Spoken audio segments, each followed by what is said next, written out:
What's up, everyone? Another episode of Past the 40. We are here today with Sunit Suchdev. What's going on? Not much. How are you? I am excellent. How's your day going so far? My day is fabulous. And where in this world are you joining us from? I am in Vancouver, British Columbia in Canada. I think that makes you the first guest for outside of the 50 states. Really? Oh my gosh, I feel so special. We are taking this thing international, and it starts right here and right now. Yeah, and I always say to people, because people think, oh, you're in Canada, you're so far away, but I literally live from the Washington border, I'm 40 minutes. Right. You're basically in America. Exactly. How are you feeling about your 40 questions today? I feel good, excited. You have some experience in the podcast world and video world, so should be piece of cake. Yeah. I'm ready when you are. Let's get to it. All right. I'm ready to rock and roll. All right. So I'm just going to hype you up a little bit here. We connected a few months back, and just our schedules didn't align until now, but I've been following you on Instagram stories, and I'm very impressed with a lot of the life optimization stuff that you bring to the table in the wellness and health space and whatever. And I'm always pointing out to my wife, you got to look at this, you do this. One thing that stands out, it felt like you have a cure for the common cold. Like one of your kids like had a cold or something, and you're like, oh, just do this, and it's better in 12 minutes or something like that. Please share with us how to address the common cold. So, okay. Well, first of all, you follow me, so you know I'm a real big advocate of real food, like eating real food that grows on trees and grows in the ground, and really minimizing how much processed food we eat. So I think that alone just gives our immune system a huge boost. So when my kids do show the first sign of a cold or something, I instantly make sure that I clean up their diet. They're getting tons of fresh vegetables and fruit. And I also start giving them sodium ascorbate, which is basically a powder form of vitamin C. And I'm super into essential oils. Right. So we'll get to that. Yeah. I used to work in the medical sales industry for 10 years. So I'm very, my undergrad degree is in health sciences. I'm very well versed with the human body and medication and how things work. But I found essential oils when my dad was actually dying of brain cancer, and started doing a little bit of research and learning that they have really huge, potent, positive effects on the body. So I use a couple of essential oils to really boost my kids' immunity. I use this blend called On Guard, which is a combination of clove and a bunch of other things that really boosts their immunity and kills germs. So as soon as my kids are sick, it's I'm on top of it immediately with the essential oils and the vitamin C and the real food and the rest. And yeah, it doesn't happen often, but when it does come around, it's not 12 minutes, but I'd say within 12 hours, they're definitely feeling back to 100%. That's impressive. Since this podcast is about turning 40, and you wrote that this is when your life at that age completely changed forever. Tell me about your 40th birthday. What did you do, and why was it so special? So my 40th birthday, we went to Las Vegas, me and some of my closest girlfriends. And, it was probably one of the best birthdays I've ever had. In the sense that I was with some close girlfriends. We were just having the time of our lives. It was super fun. I was turning 40. However, it was probably also one of the worst birthdays I've ever had, in that I got a phone call from back home that my dad had been admitted into emergency with a massive headache, and they had found a tumor in his brain. And they were literally going to take him in for major brain surgery while I was in Las Vegas. Yikes. And I already don't live in the same city as my parents. So, it's not like I was going to come back home or anything like that. It was he was in another city. But it was just pivotal, because at that time, we didn't know that it was cancer or what it was. I just knew he was going in for brain surgery. I was scared, but optimistic. But I was surrounded by my friends, which was awesome. And little did I know that, as soon as I got back home, we would find out that it was terminal cancer. So it was really kind of epic and pivotal in so many ways. And it started me on this path of where I am now, just running my own business, and I have a podcast. That all kind of came about with that 10 months from the time my dad was diagnosed to the time he died, just coming to a lot of ahas and realizations about life and where I want to be and what I want to be doing with my life. To be honest with you, had that not happened, I think I might still be working my corporate job today. Like really him getting diagnosed and dying was the kind of like, I guess, catalyst for me to kind of start on this other path. So yeah, so it's a pretty memorable birthday for that reason. For sure. First, obviously, sorry to hear that, but it seems that you took some positive stuff away from that experience. So your podcast, what you mentioned, what is the name of it and what is it about?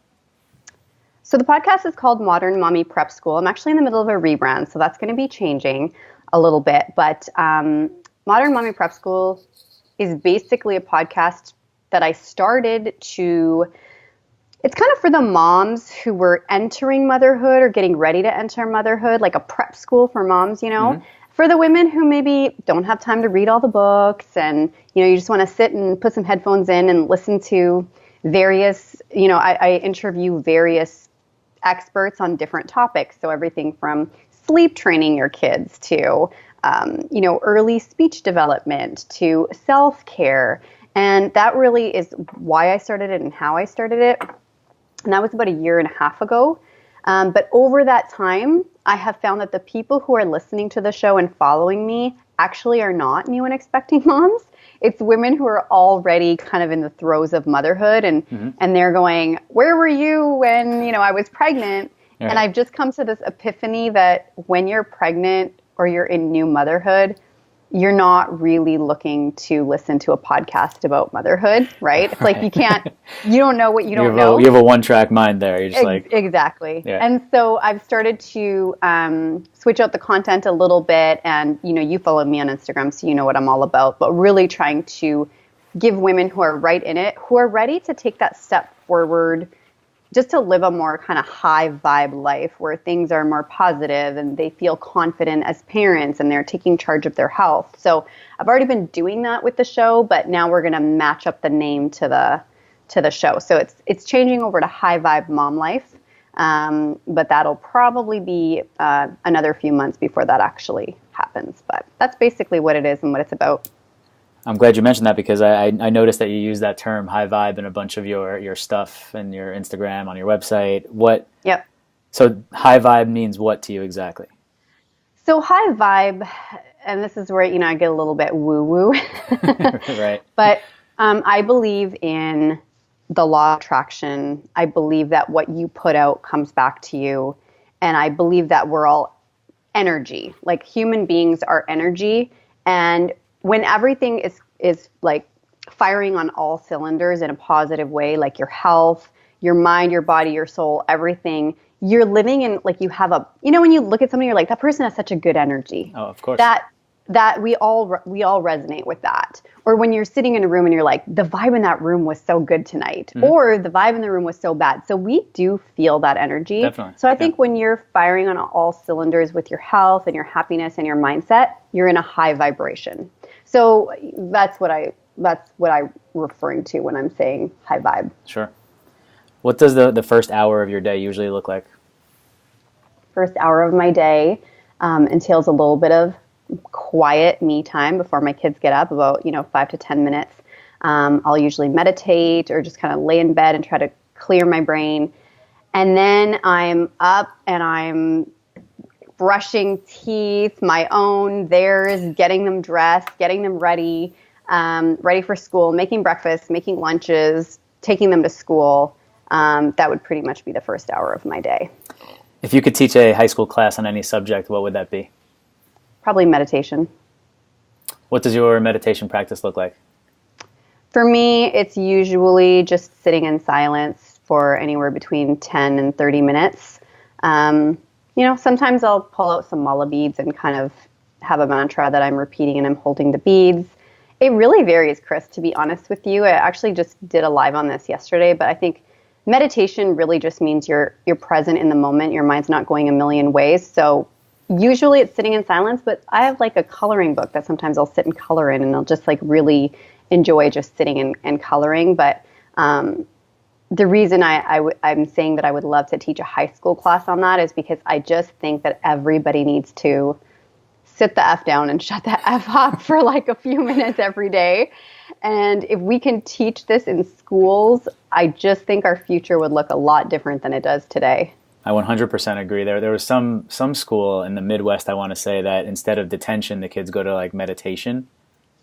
And like that's how they spend their punishment time, just like sitting and thinking. And it seemed like just an amazing thing to do. And I notice you have your kids meditating as well. How do you get them to buy into that at such a young age, to be like, I'm going to sit and be quiet? Because obviously kids' natural instinct is to do the exact opposite of that at all times.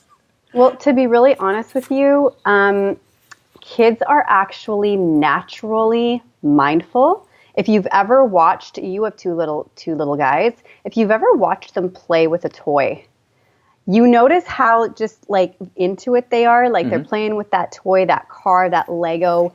They're not thinking about what's happening 10 minutes from now. They're not thinking about what happened yesterday. Right. So kids are actually naturally very mindful. Yeah, they're very present. What they're doing, right. Just literally in the moment. And so if you can harness that and then just bring it over to a practice where they're sitting with you and being in the moment, it's actually quite easy to do. People are like, whoa, how do you get your kids to meditate? And I'm like, actually, that comes naturally to them. It's just the sitting and giving them now something to do that's not like a physical thing. So instead of them playing with their toy, now you're saying, okay, I just want you to sit here for a couple minutes and I want you to imagine whatever. So, with my kids, I started saying, I want you to picture a snowflake or a snowman. And I just started really, really slow, like 1 or 2 minutes, close your eyes. Maybe there's some calming music. And I'm like, I want you to think everything about that snowflake. Think about what it might look like, feel like, smell like, taste like, what kind of shapes are in it. And then it just focuses them into that one thing. And they're just sitting there quietly with their eyes closed, and that's what they're thinking about. And that's it. That's really just as simple as it gets. And then as they grow, you can start to go a little bit longer, and eventually to the point now where my kids are 6, they've been doing it for so long.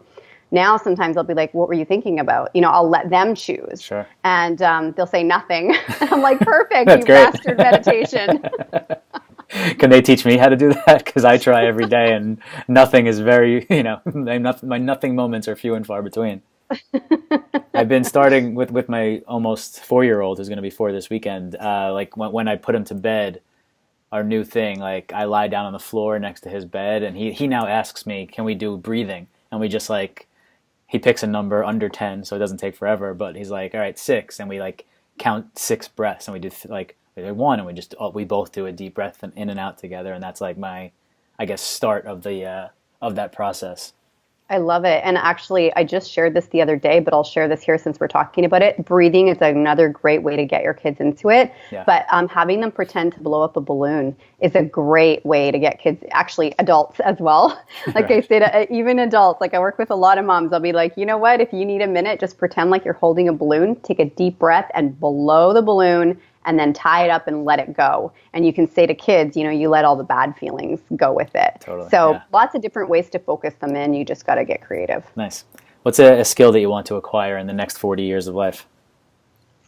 Oh, I need to master French. Like, if master is your goal, where do you slot in right now? Well, I mean, French is our second language here in Canada. I know It's Spanish in the States, but here it's French. And so it's kind of commonly offered as a, second language to learn in school. I didn't start taking it until I was in grade 7. So I had 5 years of French from grade 7 to grade 12. And I felt pretty good about it. Like, had I continued on in university, I for sure would have been fluent by now. And then I just didn't. And then I just lost it. And now it's kind of gone back down to like very little. I can pick up basic words and stuff, but I'm like, it's, I really need to master this language because I started it and I don't like to not finish things that I have started. So yeah, I need to master French. It's tough, but if you're around, like it's around you, that's, you just kind of have to like immerse yourself in it. Well, I mean, it's not, that's the thing. It's not, I mean, it's our second language, but No one It's speaks not it. like, No one speaks it. yeah, it's not like people are speaking it. Right. Unless you live in Quebec, which is kind of, an eastern province. I mean, that's like a primarily French Right. province, and a lot of people speak French there. But for me, it's just a matter of like, well, I have this little bit, so why not just go all the way and really master it? Yeah. And then I can go to France.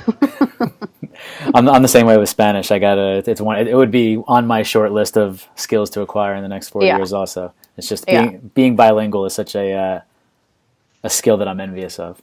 Yeah. Well, and I am bilingual. I do speak another language, but it's not French. All right, there you go. So I'm jealous of that. Let's say you have to go on a road trip from Vancouver to Richmond, Virginia, and you have to bring 3 people with you. Who are they in the car and not family members? So I really had to think about this one. Good. There's so many people in my life that I would love to go on a road trip with.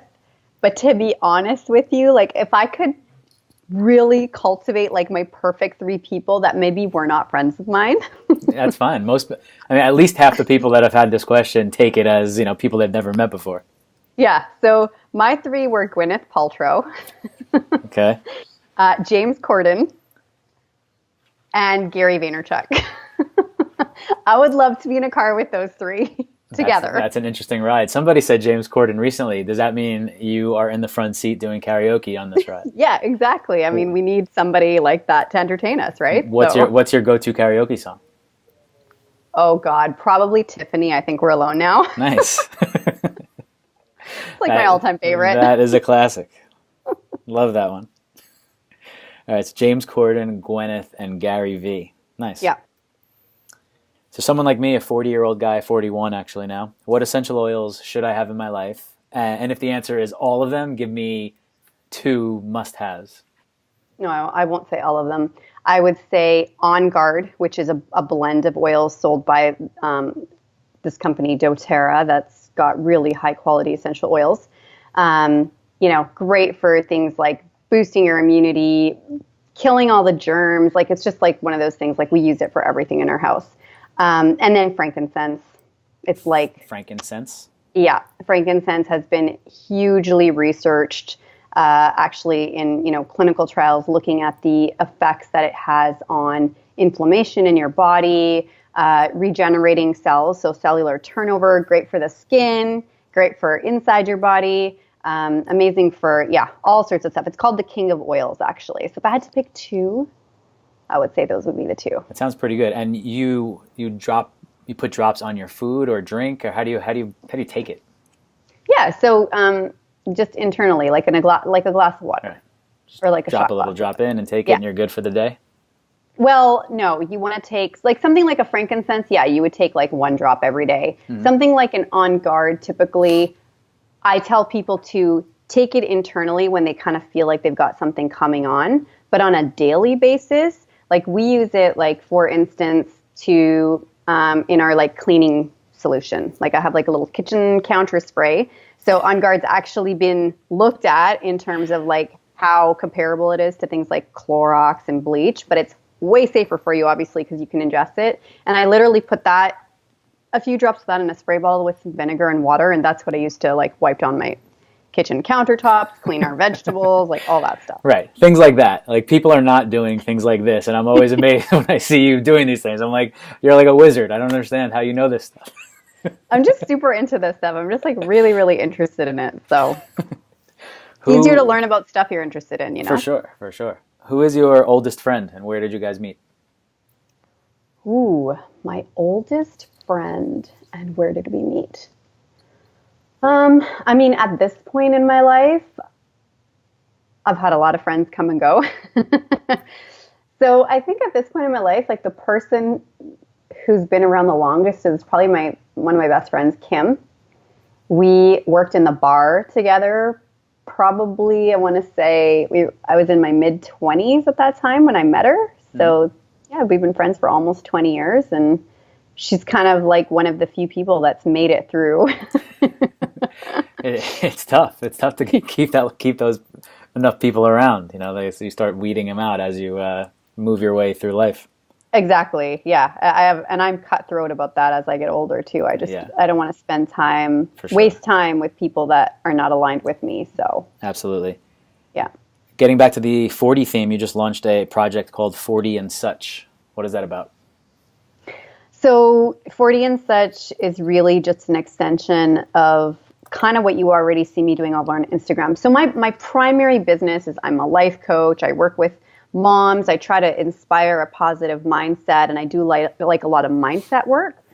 But as you have noticed, I'm super into health and wellness, and I just noticed that a lot of people are really interested in that right now. Like a lot of the people who follow me on Instagram, when I share something like my cleaning solution with my essential oil, I get so many comments from people because I think people are really realizing that our medical system's broken. Healthcare is plummeting despite the fact that we've got so many advances. And I think people are looking for alternative solutions. And as we age, especially our generation of people who are getting into their 40s, we're watching like people just succumbing to cancer and autoimmune disease. And so I just have a lot of women in that age group who seem to really take an interest in the health and wellness side of things, whereas the mindset stuff is really for moms. So this is just something I'm totally passionate about, and I just felt the need to expand that. So 40 and Such is really just going to be like a vlog where I stream live over on Instagram, and then I take that content, I clip it up, turn it into like a little video log and throw it on 40 and Such so people can just watch. I mean, yesterday I launched it yesterday officially with my live stream, and I talked about meditation, and I talked about the details of, why meditation is important, why we need to incorporate this into our lives, and how you can start meditating. And that will just go up as a video log that people can go watch over on 40 and Such or on YouTube. And really, it's just me wanting to spread that message of things that people really seem to be interested in hearing about. Is that strictly for, not obviously not because meditation is universal, but is it directed towards moms, or it's for anyone in their 40s? Anyone in their 40s. And I mean, 40 and Such just was like, I was looking for a clever name, and obviously my last name's Suchdev. And, I wanted to kind of imply that I'm in my 40s and I'm sharing information that is applicable to women in the same category as me. But the other day somebody was like, oh, too bad I'm 32. Like, I would love to. And I'm like, you don't have to be 40 to follow. Right. In fact, it's like, I think that the earlier you can really get into this stuff, the better it's going to be for you as you do enter your 40s. But no, it's not going to be mom. This is purely like a health and wellness thing. It's not mom related. Obviously, I'm sure a lot of people that will be checking out the content will be moms, but it's meant to be really about you and about your health and wellness and owning that. Right. A 32-year-old doesn't realize she can get in at the bottom. That's how you're supposed to play this game. You don't want to wait until you're at the top. Get in now. Yes. What's a great piece of advice that you've been given that has stuck with you? Don't take advice from anybody. It's honestly the best piece of advice I've ever been given. And, it was attached to this fact that when people give you advice, they're sharing it with you through their own experiences and their own lens. So it's okay to get feedback from people, but at the end of the day, you have to do what's right for you. You have to look at what matters to you. I've made that mistake many, many times, asking for advice, and always regret it.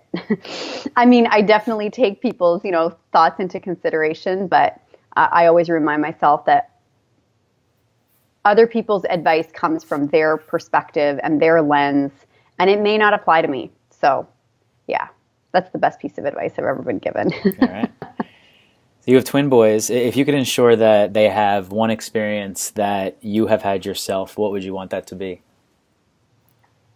Oh, I think just moving out and doing their own thing. I come from actually a culture where that's not the norm. We stay living with our parents until we're married, and then we move out. And in my culture, a lot of the men will stay living with the parents even when they are married. It's a traditional Indian kind of thing. You have these extended families all living together. But I was very fortunate that I had a little bit of a forward-thinking mom. My parents did immigrate here from India, right before I was born, right when they got married. So they did have that traditional Indian mindset, but for the most part, nobody was moving out of the house until they were married. And I don't know, I just was very fortunate to have this mom who, you know, encouraged me to do that when the time came. Don't get me wrong, it wasn't like, hey, I'm going to move out now, and everybody's like, okay. It had to be for a reason. So I graduated from university, or I was graduating, and I had this opportunity to take like an internship in another city that wasn't too far away. Mm-hmm. And my mom was like, yeah, I think that would be great. You can do that. We're okay with it. And I went and I did that, and I ended up staying in that city for 10 years. I'm sure that they probably thought I was going to come back, but I didn't. And I just look at all the people around me now who are from the same kind of cultural background as I am, who didn't do that. Mm-hmm. And I see a stark difference, you know? And so I know that a lot of people just take that for granted, that, you know, you get older, you turn 18, 19, 20, whatever, you move out. But for me, that was something that was not common within our community. And so for me, seeing what that did for me and being able to kind of live my life in that way, really, I think, had a huge impact on the way that I turned out. And so that's definitely something that I want for my kids, even though that will be very hard to do, of course. to kind of let them go, especially considering this, you know, the culture that I'm from that doesn't really encourage that. That's definitely something I'm going to encourage. Speaking of living other places, if you had to live the rest of your life in a place that you have never lived before, where would you want to go permanently? Somewhere I've never lived before, but could I have visited there? Yeah. Probably somewhere in Hawaii. Okay. Yeah, I'm a big fan of the water. I'm a big fan of warm weather, palm trees, a more chill kind of island lifestyle. Like, that's what I'm all about. I would love to live there. What are you afraid of? I'm afraid of dying before my kids. What else? Because that's an obvious one. And that would be my answer. That would be my first answer as well, for sure. Yeah. And I think that I realize I just said dying before my kids, but I mean, like, I don't mean dying before my kids, but just dying while my kids are still young, you know, like leaving them behind. Yeah, no, I know. I know what you meant, right. Yeah. You ideally want to die before your kids. Yeah, right. Exactly. Right. Yeah, but yeah, well, they still need me. Yeah. Going too soon. That's honestly my biggest fear. I'm not afraid of too much else. My fear stems just around that, around dying, around getting sick, not being there for my family, probably because I've been kind of surrounded by it. Like, my mom was diagnosed with cancer many years ago. My dad died of cancer. And so that is, if there's anything in my life that feels like a heavy cloud, it's always that fear that that's also going to happen to me. Sure. Which is also why I'm so neurotic about health. Right. Probably. Right. Whatever gets you there, as long as you're living the good life. So, yeah. What is a book that all 40-year-olds should read? And if you want to mention the books that you've been a part of, by all means, throw that in there as well. Oh, thanks. So I think everybody should read the book, The Four Agreements. It's by a man called Don Miguel Ruiz. And it's kind of based on this like ancient Toltec wisdom. It's like a self-help kind of inspirational book. But what I love about it, the four agreements are really just these four rules that he talks about. Like, if you live your life by these four rules, and then he kind of goes into detail about each one, that you will have a happy life and you will live in an authentic way. And I read that book when I was probably, I want to say maybe like mid-20s. And it is like my Bible. Like, I have it on my nightstand. I refer to it often.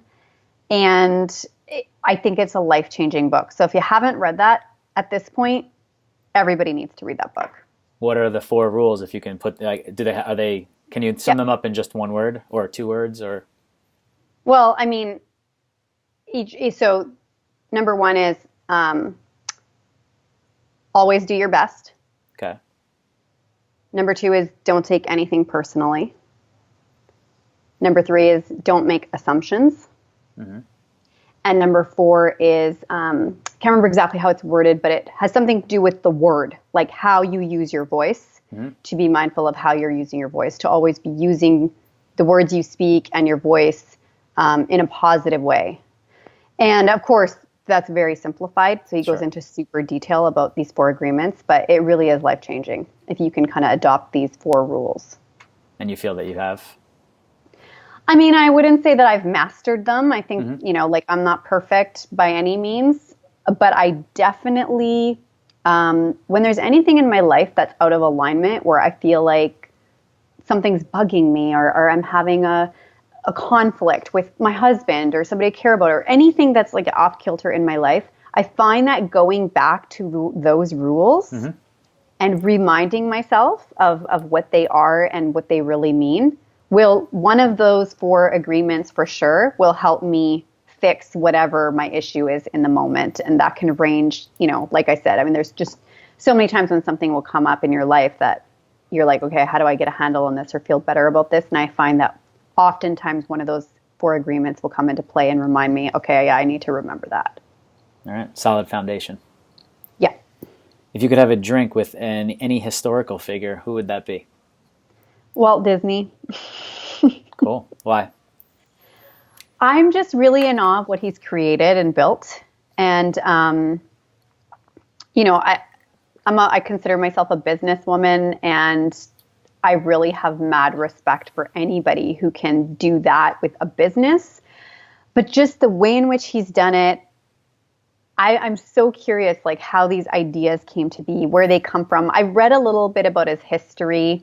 I've seen some common themes in some of the Disney movies, like the one parent child, right? And like all this, like the violence that starts in the beginning, oftentimes with some of these movies. And I'm just fascinated by him as a person.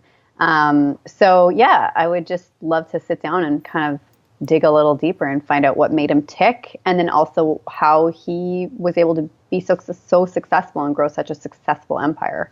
He is quite impressive for sure. Yeah. Who is your celebrity crush, if you have one?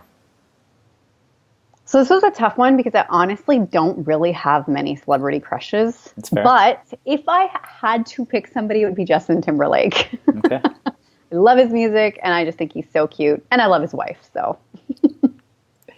If I talk to your best friend, how would he or she fill in the following sentence? I love Sunit. She is the best, but I wish she were a little less blank. Oh, gosh. I have no idea what people would say. Maybe opinionated. Okay. That's reasonable. I could see somebody saying that. I have my opinions. I wear my heart on my sleeve. I speak the truth, and I know that a lot of the people that care about me and love, the people that are around me and love me, I'm sure that they're like, oh, I wish she would say what's on her mind less. Right. We've heard enough from you on this one. Yeah. When you think of the word successful, who comes to mind? Man, so many. Like, do I just have to pick one? I mean, Oprah. Of course. Right. Since I've started just on this path of online business for the last 2 years, I'm in awe and amazed at how many people have come across my feed and into my world that I never even knew existed. Like Gary Vaynerchuk's a perfect example. Who are just so successful in their own right that you're just like, wow, this is so inspiring and so amazing. But I think, from a mainstream perspective, definitely Oprah is the epitome of success to me. She's, and success to me, it's not about the money. Like, yes, it is. But success to me is when you can take something you're naturally good at and that you love to do that doesn't feel like work, and you can build an empire from that. Like, that's true success. Super impressive. She is. Yeah. What are 3 movies that you would take with you to a deserted island, if those are all you could watch for the rest of time? Sex and the City 1, Sex and the City 2, and I also... You're going with a franchise. You're taking the whole thing. Okay.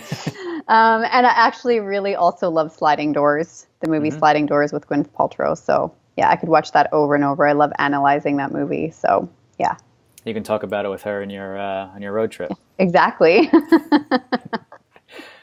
Now that you have experience as a parent of 6-year-old boys, what is something that, looking back, your parents did really well? You know, I already mentioned this about my parents emigrating here from India, but now that I am a parent, I kind of look at what my parents did, which was come here from another country where they don't fully, I mean, they do speak English, but there's a little bit of a difference there in terms of there's a language barrier, there's a huge cultural barrier. And I just think back to how they raised us so confidently, so involved in our lives. Just making things work. Like they both worked like kind of, they were both well educated in India, but that education meant nothing when they came here. Right. And so, my dad was working labor jobs and he was working shift work. So like they had no family here. We had, we couldn't afford like a nanny or babysitters or anything. My dad would work shifts, like night shift, so that he could stay home with us during the day. And then my mom would go to work during the day. And, they raised 3 kids like that. And also, like I said, just always very confident. Like my mom always seemed to know what she was doing.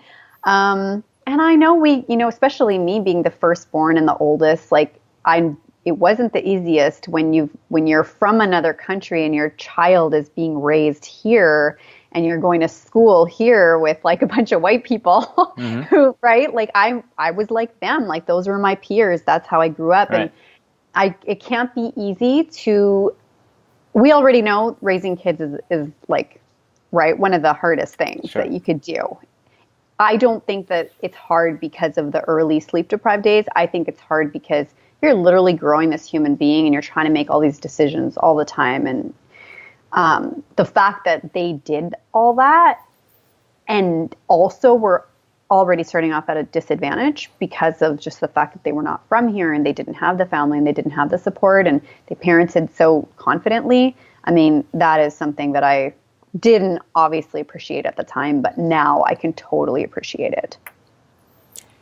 I appreciate them doing that too. It's amazing that people do this and it's like common and so foreign for me personally, but like it's right around me everywhere, even though, especially what's going on in today's America with allowing these people into our country, but we won't go down that rabbit hole. Yeah. But yes, shout out to your parents. Political. Yeah, shout out to your parents for making that happen for you and for the family. What is a piece of advice you would give to your 20-year-old self?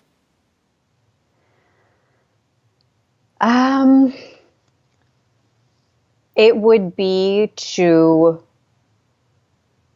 worry less about like the piece of paper, the degree like and the education. Yeah. And I mean, mind you, there was like, my parents would never have had it any other way. Sure. I had to go to university, but I always felt like I was ticking boxes and I thought that was the right way to do it, because back then a university degree mattered. You and I both know now that it doesn't matter so much. But if I could give myself that advice, it would have been that there's so much opportunity if you can just nail down what you're really good at and what you're passionate about and get creative and be willing to learn. I feel like I would be in a much different place right now. Like I didn't figure this out until I was like in my 40s, right? like it took me a long time to realize that, and especially because, and you and I are similar in age, like for us, technology was still new. Like I remember email being a thing when I was like 18 or 19. You had the university email where you could like email each other. And I just remember thinking, this is so crazy. I can send a person a message and they'll get it right away. Like I was doing snail mail and had pen pals and writing to my cousins. Like it was like the craziest thing to think that World Wide Web and the internet was just so foreign. I had no idea how that was going to play out or blow up. I don't think, anybody did. So just thinking even back on that, it's like just being more aware of the fact that this is the way we're going and you can do anything. If I could go back and kind of give that person that advice, that is what it would have been. Would have been smart. That would have been nice to to have that wise sage come back and talk to your 20-year-old self. Totally. So it seems like you're doing a ton of things right, which we've spoken about in length. What is a bad habit that you're trying to get rid of? Um, well, I'm super into health and wellness, but man, I cannot resist a good bottle of wine. Like it's just something, it's like my nemesis, you That know? doesn't sound like that's something you're trying to get rid of, though. No, I really am, honestly. You are? Okay. I am. I am. I actually read this great book recently called The Naked Mind. I had heard that it's actually a book I think that's intended more for people who have a real drinking problem. But, you know, I always like to read just to kind of increase my own knowledge. And the some of the truth she drops in that book about really how bad alcohol is for you, like it really is so bad for you. It does nothing good for you. Like people who are like, oh yeah, my doctor said a glass of wine a day is good for my heart. No, that's all BS. That's not true. It's you know, it's ethanol. It's gasoline, like it's gasoline. So for me, it's like I sometimes feel like a bit of a hypocrite because I'm so on this path of like always trying to optimize my health and wellness. And yet this is the one area of my life where I've definitely cut back, but I mean, you know, like it's Friday. Like I'm like, what time is it? Can I start drinking yet? So that is honestly kind of like one of my bad habits for sure that I kind of tend to beat myself up about sometimes. What if you drop a drop of frankincense into the wine? Does that change everything? Does that make like it? maybe it balances out the negative effects. That makes it healthy. I might start doing that actually. What is something that you've tried that you will never try again? Skydiving. How old were you when you did it? I must have been like 20, I want to say maybe 23 or 24. You know, I was young. It was such a whim. I cannot even tell you. It was like literally, I went to bed one night. I woke up the next morning. I had a friend call me who was driving from Edmonton, where I used to live and where I went to university. And he was coming to Calgary, where I was living. And he's like, hey, I'm coming into Calgary to go skydiving for the day. Do you want to come with us? And I was like, sure. Like, no, not even a second thought. And I called my mom and I was like, hey, I'm going skydiving. And she's like, what? Right. And I went, and then, you know, they get you to sign all this. They do this like half day of, it's called land training. I don't know if you've ever been skydiving, but I'm not. So you do this land training for 3 hours where you kind of learn every little bit of every little part of what you're going to do. And then they get you to sign off on this paperwork that says that, you know, if you die, that your family's not going to sue them and all this other stuff. And I was like, oh my gosh, what did I get myself into here? Yeah. You know, but still I was young, and I heard somebody say recently that your brain's not fully developed until you're like 26 or 27, which makes a lot of sense because I think we take a lot of risks in our early 20s. And I didn't really, I mean, other than the forms I had to sign off on, I still went up there. I still did it. I still jumped. And then I look back on it, you know, like later, and I was like, I can't believe that I did that. And it was pretty scary. But I think because my brain hadn't fully developed at that point, I think I really just, yeah, it's like my reptilian brain was really like, you know, not fully, it was taken over. So yeah, that's something I would never do again. So you think it's kind of just a stupid decision, generally speaking? Not even that you had a bad experience. You're just there, just No. like basically anyone going skydiving. It's poor. It's a poor assessment of life, right there. I mean, listen, I don't know what the stats are, but I do know that at that diving school that I went to, there were a couple of deaths there. And I only paid attention to that after I'd already gone skydiving and I knew what the school was called. So you'd hear about it on the news and you're like, oh, I went there. Right. So I don't know overall, like, you know, maybe I'm more likely to get hit by a car. I don't know. But in terms of the stats, but hey, if that's your thing, I mean, there are people who do that all the time and they have all these dives under their belt and that's cool. But for me, I would never do it again. All right. Fair enough.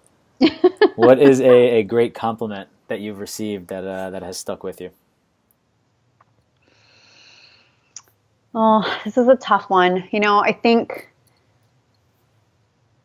Yeah, I think it's like a society, like you're getting complimented all the time in different ways, right? Like people will compliment the way you look or what you're wearing or but to me what means the most is just in the last couple of years with the work I'm doing, you put yourself out there. We all know what it's like online, the trolls and the comments. But when I have somebody reach out to me and send me a private message that says, I love following you. You're so inspiring. Or I made this change because of something you recommended or something you said. That to me is like the biggest compliment. And by the way, I don't take any credit for when people make those changes. I think that in and of itself is like, that's on you. You made that change. That's amazing.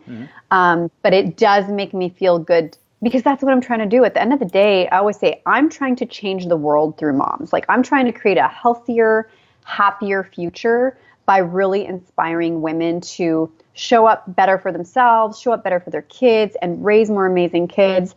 And so when I know that I've kind of like hit home to somebody and somebody messages me and says that, that to me is just the greatest compliment. And it happens more and more often now, and it just makes my day. Like, it just makes me so happy. Totally. I mean, it validates all the work and time and effort that you're putting into what you're doing. Absolutely. And like I said before, the trolls are like out in full force, right? Like I'm Right. getting negative comments. I'm getting people will email me after a podcast episode airs because something I said that they didn't like. And I don't really put too much weight on them, but people are much more quick to say something negative. For sure. And we know this just from customer service in general. You work in any industry, a person is much more likely to bitch and complain about the service they got than they are to say it was amazing. So when somebody takes the time to take a minute out of their day to reach out to you and say that, it's awesome. In the same respect, I've been trying to be that person more often, like to really like try to compliment someone when they're doing something that I see, like, wow, that looks cool. I really am impressed with that. I really love that you are supporting this charity or left this job to go try and start your own business, whatever it may be. But yeah, it feels good on both sides. Absolutely. And me too. Like when I realize how good that feels for me, it's nice to be able to kind of like pay it forward. Like if we all start doing this, what an amazing collective effect that is, right? Yeah. To start to really build people up and encourage them to keep doing more of, hey, I love doing this and you're benefiting from it. Great. I'm going to keep doing it. It's such a better feeling than feeling like it's just crickets out there. No doubt. When your boys turn 40, how do you want them to finish the sentence? The most important thing my mom taught me was blank. This would go back to the advice that I gave to my 20-year-old self, because this is what I'm going to do with my kids. But I would say that I taught them how to find their unique gifts and live a life of fulfillment and making money from doing something that they love and are good at. Because, I mean, I don't know what the world's going to look like 35 years from now or 34 years from now when they're 40, but I sure hope that they're not in some kind of 9-to-5 grind of job that they hate. Like I've seen this, I've gotten this little taste of how you can really just live your best life and, have a thriving business and all this stuff. And I so badly want that for my kids, to do good in the world, explore what they're good at, put that out there and have a thriving business doing what they love. I hope everyone takes that path and makes this world a much better place. Oh, totally. If you could have any musical artist perform at your next birthday party, who would it be? Oh, musical artist at my next birthday party. Okay. I have to envision this because I usually don't have birthday parties. So it could just be a dinner for you and your family that you're just chilling and somebody comes and serenades the four of you. Probably Justin Timberlake. Right. As I was asking it, I was like, oh, she's going right back to JT here. Yeah, totally. What's something that all 40-year-olds should go and do or try ASAP, like a call to action for our listeners? Oh, start their own business. You or think, at but least is everyone like if really you're, equipped for that though? well, if you're not, then at least finding what that might be, like I say this to moms all the time. You don't have to start your own business, but I would really like you to think about what is it that you're really good at that lights you up when you're doing it that you could potentially make money from. You don't have to start the business, but at least understanding. I believe that everybody in this world, all 7 billion of us, has a unique gift. It might be hard to believe, right? When you think there's 7 billion people, there's 7 billion unique gifts, but I truly believe that everyone has a very unique gift that they are also love to do and that they're passionate about. But the sad fact is most people never hone in on what that is or try to figure out what that is. And like I said, you don't have to start a business from it, but I think if you can at least nail down what that is by just reconnecting to like who you are, what's important to you, what comes naturally to you, what do you love to do, it can just make for a happier life because then you can just start to do more of that. Even if you're not going to start a business to make money from it, just to start to do more of what brings you joy. But you got to figure that out first. And so many people are just not really even thinking about that. Or anything else. So just head down one foot in front of the Exactly. other and just like going about their life just in this narrow path. Yes, it's like the zombie, right? Like Yeah. it's like do, go to work, drink coffee, go to work, punch in, punch out. Right. You're just on autopilot, and it's really, yeah, it's sad. If you could relive a single day from your past exactly as it happened the first time, what day would you choose? Oh man, so this is a really hard one. I'm going to give such a cheesy answer, but first of all, I live a life where, like I already mentioned this, I think when you're living in a high vibe and you're super grateful for everything, your days are just that much better. And I have had, I'm 42 years old. I've had some awesome days in my life. I've had so many that it's hard to pinpoint one, Right. Good. But like, if I had to pick one, I would say probably the day that I found out I was pregnant. Because we'd been trying to have kids for a long time and we went through a lot. And, one failed fertility treatment after another. And then to finally get the like 2 lines on the stick, I was just elated. It was just one of the happiest days of my life. So, yeah. That's a great one. You might have alluded to this before, but like where and how did you learn all of this knowledge about this life optimization and wellness and health? It's actually just, I think, like I call it life school. You start on a certain path.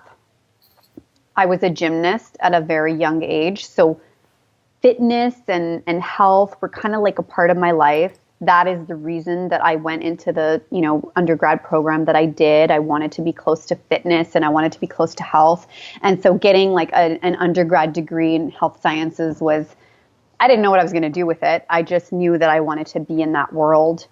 That's kind of what started me on that path. So it's just, and I was super into like personal train. Like when I graduated, I played around with a few different things. I was a personal trainer for a few years and did all this stuff. And then fast forward to, my early 30s when I landed a great job with a pharmaceutical company. At the time, it was my dream job. And that job really forced me to learn more about kind of the pharmaceutical medical side of things.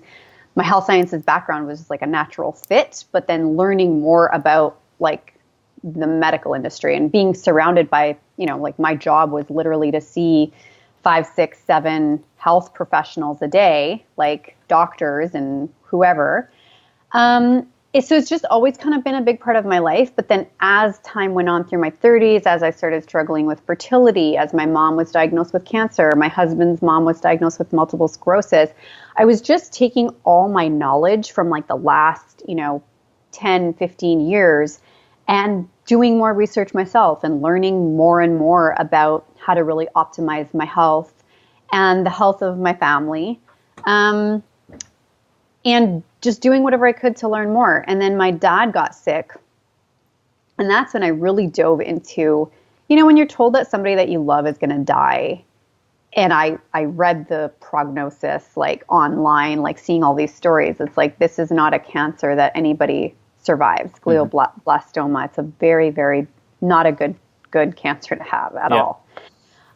Even though you know that, you're still like, maybe I'm going to find something that's going to like, some miracle, right? You're always holding out hope. You have to look. You have to be open. And then I really dove into all this other alternative stuff, like the essential oils and all these like different supplements and different things we could be doing. And the eating of the real food, ketogenic diet came up over and over, that keto diet is supposed to be amazing for brain tumors. And by accident, as I was learning about that, I learned that keto diet is actually also amazing they're using it with kids who have epilepsy, because it's so powerful for the brain. And the more I learned, like my thirst for knowledge just grew and grew. And some of these things seemed to help my dad, like the essential oils. Like a lot of the doctors were like, what are you guys doing with him? Because we haven't had a patient respond in this way or that way. Like there were some positive benefits we were seeing. Right. I mean, I wasn't able to save him, but I do think we greatly improved his quality of life. And then after he passed, right around the time he passed away, I finally decided to quit my job. And then I totally dove into this whole alternative health world, because my science brain that was so used to doing research and reading the data, working in the medical side of things for 10 years, I was now applying that knowledge to learning about this other stuff and kind of going, actually, there's something to this, you know? And like I mentioned before, our system is broken. It's completely like, we're just used to taking a pill for everything. We're eating food that's not even real anymore. And, our kids are sicker than ever and more cancer than ever. And well, what's the answer? I think the answer is to start to move backwards a little bit and go back to the way we used to do things before all this crap came along. And then I just, I went I enrolled to become a functional nutrition practitioner. So I'm doing that right now. And from a mindset perspective, my company actually paid for me to take life coach training. And so that was huge for me. It was supposed to help me work in my industry and work with people and coach them and train them, but it actually ended up being a huge benefit because I ended up turning it into a business for myself. Took it and ran with it, right? Yeah. And then the health and wellness stuff just fell naturally into that. So it's really just been an evolution slowly over the years of just adding little pieces of knowledge to my, brain and helping people. Like I love to help people. And I do, I sell essential oils now. And a lot of times people will come to me and be like, hey, what essential oil should I use for this? And I'll be like, okay, I'll tell you the oil, but first there's all this other stuff you could be doing too. Like you could be changing the way you eat, and you could be incorporating this supplement or that supplement. So yeah, it's just something that, has evolved over the years that I'm super passionate about now more than ever, because I think we're going to see this happening more and more now, where people are really like, we're so overburdened with the people who are on all the medications and clogging up our healthcare system, and we just cannot keep up. And I know that the healthcare climate is a little different in the States than it is in Canada, but I think the overarching theme is the same. It's like everybody's on medication, nobody's healthier. Everybody's on a pill, but nobody's healthier. So and having worked in that industry for so long, I've seen the other side of it. So I know that the only people that us all being sick all the time is helping is that industry. Like we are lining their pockets. Don't get me wrong, very grateful for the 10 years I spent there, right? I learned a lot. I made a lot of money. It was great. But I don't want that for myself, and I don't want that for my family. And I don't think anybody else wants that either. So it just has driven me to do more and serve more in that way. And I just share whatever I can and whatever I know. And if I don't know it, I try to learn about it. And it's something that's genuinely interesting to me. So it's not hard. What's a quirk of yours that few people know about? So this is a funny question, because I was like, I don't think I have any quirks. And then I asked my husband, and my husband was like, I don't think you have any quirks. That's why I married you. my quirk is that I have none. Yeah.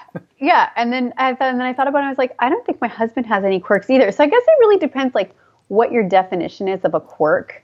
I really don't think I have any. if I had to like pick one thing that might be weird about me, is that 90% of the time I have an expressionless face.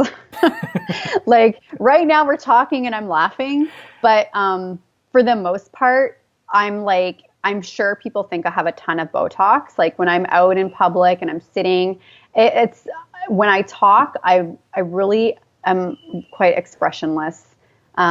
So that might be like, if I had to pick one thing that's kind of maybe weird about me or kind of quirky, maybe that might be it. Sounds good to me. If you could work for any person in the world, who would it be and what job would you want? Probably Oprah. What would you want to do for Oprah? Well, I mean, I would do anything for Oprah, but here's the funny thing. Yeah. I'm an Oprah fan, and I know I've mentioned her a couple times, but there's a lot of things that Oprah does that annoy me or that, I don't get. I admire so much about her. So it's kind of funny that I would say like that I want to work with Oprah because she does have a lot of quirks. I'm sure that would annoy the crap out of me, but I'm a big believer that when you work for somebody, that person should also be somebody that you can learn from. So I think that's why I'd want to work with her. Gary Vee is another one. I mean, I'd love to work with Gary Vee. Just being around the people. Just being around the people, and learning from them and absorbing their energy. For Oprah, like I would love if she called me up and was like, hey, I would love for you to interview guests on my podcast for me. Instead of her doing it. I would love I get to do it. I'd love it if she said that to me too. That would be very nice. And then, I was thinking about like Gary Vee, for instance. I love his energy. And I know you've seen him speak live. Mm-hmm. I've seen him speak live. I follow him very closely. And I don't know if he has said this in your presence or if you remember this, but he always says this thing about like meditation and mindfulness. And he basically thinks he is operating on such a high level already that he doesn't meditate because he hears so many people talk about how amazing it is and what it's done for them. And he jokes that he doesn't meditate because he already feels like he's up here. So he's scared of what might happen if he starts meditating, which I think is hilarious. Mm-hmm. But, I'm like, yeah, if I work for Gary Vee, I'd love to work in that office like VaynerMedia for, just to bring that aspect, because it seems to me like a super high-paced, buzzing environment. I would love to bring some meditation training and teaching to that type of environment and really take everybody to the next level. Very cool. Yeah. If you could have personally witnessed one event in history, what would you want to have seen? My parents getting married. Nice. Yeah.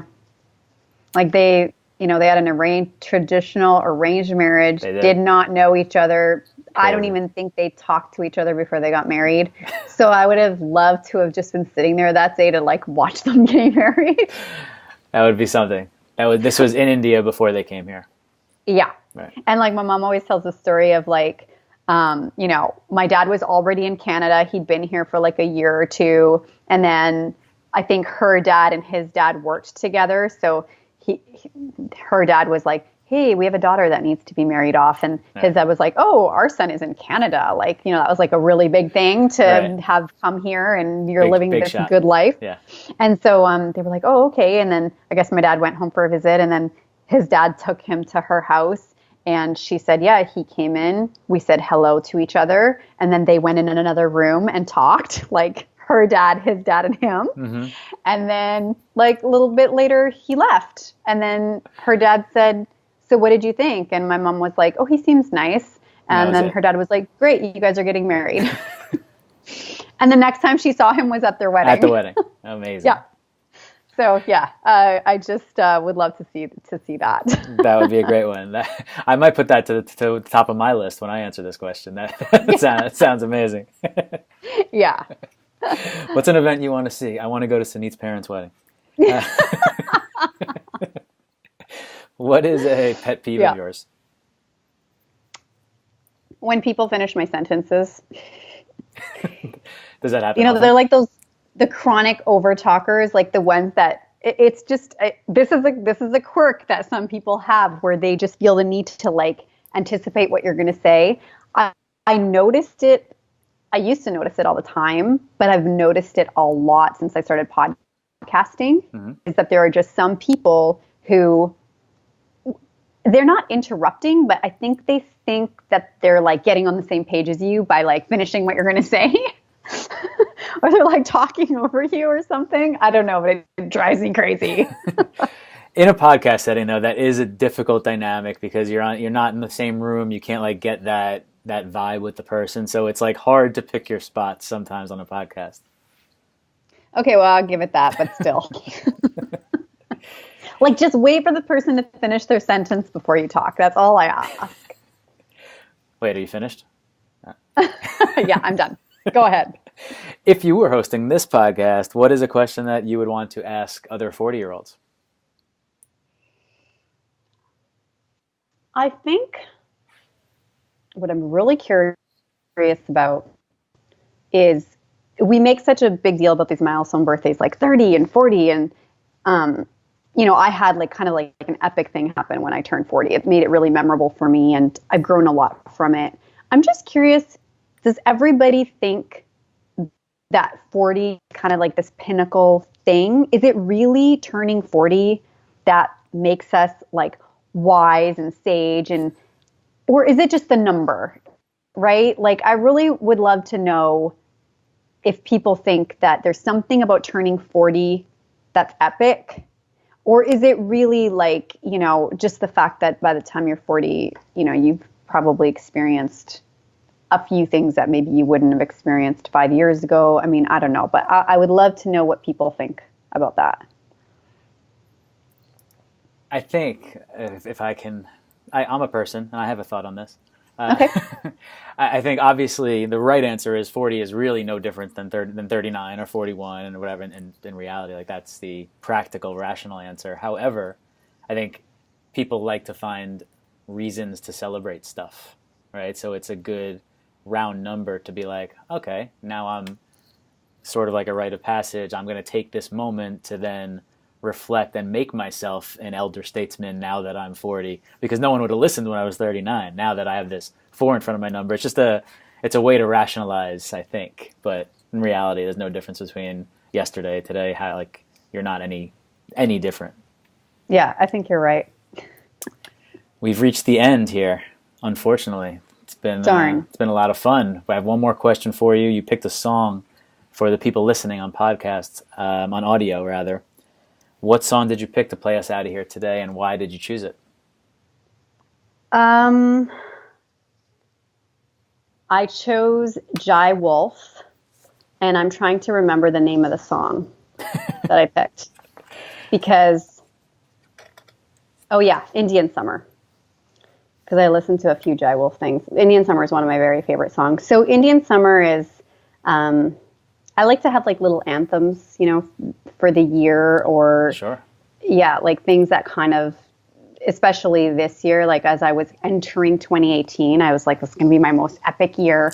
And as I was planning out my year, I had heard Indian Summer somewhere in like a yoga class, and it just like fired me up. It's very me, like it's very meditative and kind of anthem-y in a meditative way. There's not a lot of words. Sounds like she's kind of just like singing.